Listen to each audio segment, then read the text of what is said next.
नमस्कार मंडळी, मी विघ्नेश शेकोवाले. स्वागत आहे तुमचं आमच्या चॅनल तडकत्या फडकत्या मध्ये. आज खूप दिवसानंतर आपण भेटत आहोत. आपली मुलाखत एकदम छान होणार आहे आणि आपले प्रमुख पाहुणे यायच्या अगोदर मी काही बोलू इच्छितो. आळस येतो आपल्याला कधीतरी उठता बसता, आळस येतो कधीतरी आपल्याला उठता बसता आणि आपली ही मुलाखत पाहत राहा तुम्ही हसता हसता. टाळ्या. तर आपण आपल्या प्रमुख पाहुण्यांना इथे बोलवत आहोत. ते या आधी आपल्या इथे आले नव्हते, ते पहिल्यांदा इथे आज आपल्यासाठी इथे मुलाखत देण्यासाठी येणार आहेत. तर आपल्या टोपी समाजाचे अध्यक्ष वन अँड ओनली आपल्या समोर येत आहेत हर्ष टोपीवाले.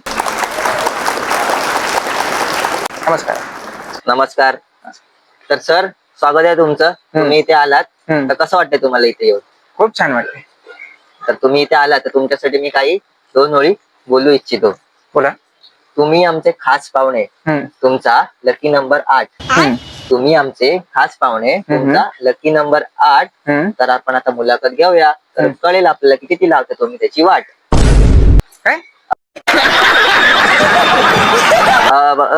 काय नाही ते आपलं असंच असंच. चला तर मग सुरुवात करूया आजच्या मुलाखतीला. अभी मजा आएगा ना भिडो. तर माझा पहिला प्रश्न असा आहे की तुम्ही तुमच्या मित्रांना घाबरवण्यासाठी काय करता?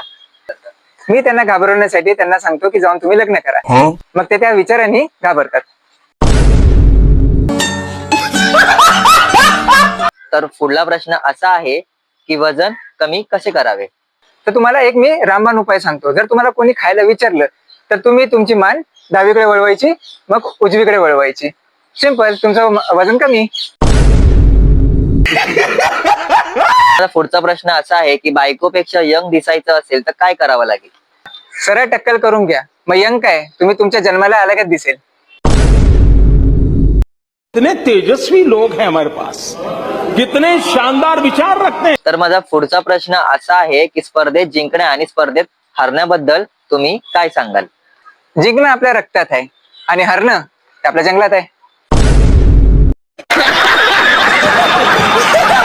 तर माझा पुढला प्रश्न असा आहे की तुमच्या अनुसार नोकरीची व्याख्या काय आहे? नोकरी पोट भरण्यासाठी नव्हे, तर लग्नाला मुलगी मिळण्यासाठी केलेली धडपड. लाईफ सेटल त्याला पोरगी भेटेल.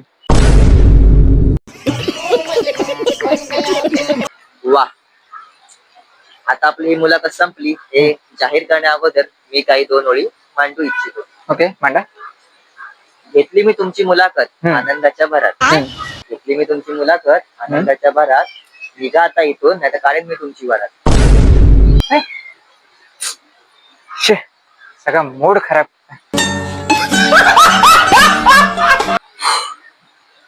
जाताना हे वाटले मला थोडे सॅड सॅड, जाताना हे थोडे वाटले मला सॅड सॅड. पण ह्यांची मुलाखत घेत राहिलो असतो तर मीच झालो असतो खूप जास्त मॅड.